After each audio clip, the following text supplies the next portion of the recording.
Hey everybody, this is John. Welcome to the free video. Of course, big headlines today with Google and their earnings. And after hours, we're trading at 3,000. The all-time high is 30.19. It's up $250 on an expected move of 150. Stellar action here. Most likely will hit all-time highs tomorrow. And the question is kind of what happens from there. If we look over here at the weekly squeeze, we can see that ultimately it is still kind of prepping to fire off to the downside.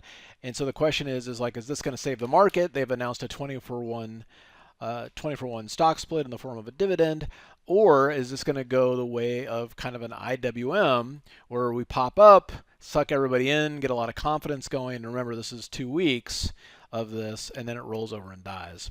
So I think with this market, the idea is to certainly be very careful, because for every Google, and obviously Google has a huge impact in this market, for every Google you have a dozen, 24 PayPal, Squares, Upstarts that are really having a tougher time with that.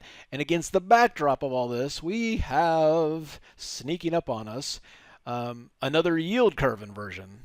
What is a yield curve inversion? Well, when a yield curve inverts, you get a recession. Inverts, you get a recession.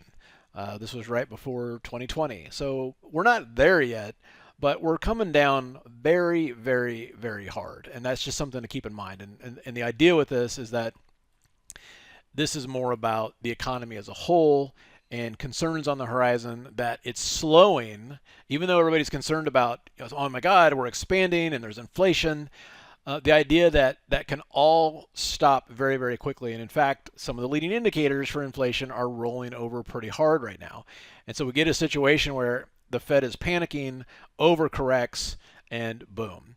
So I would focus on the short side for the next couple of days for sure, probably the next week or so, but very careful at the bigger picture that's playing out. Remember, the biggest thing is that in a quantitative tightening environment, the valuations change, right? The valuation that was once afforded Amazon is no longer afforded Amazon, and that's why the price has corrected. That process is going to continue. So congratulations to Google. I think it's great. I think it's going to be a great market to focus on the long side in the short term, but just keep in mind the bigger picture and how this is likely to play out. All right, hope it helps. Have a great night, and we'll see you at the next update. Hey, John here with Simpler Trading. Thanks for watching. If you enjoyed this video, comment down below and let us know what topic you want to see us cover next. Also, be sure to subscribe and click the bell icon so you can get notified when we release new videos. And if you want to watch us trade in real time using our own money, go to simplertrading.com and learn how to sign up. Good trading, and we'll see you next time.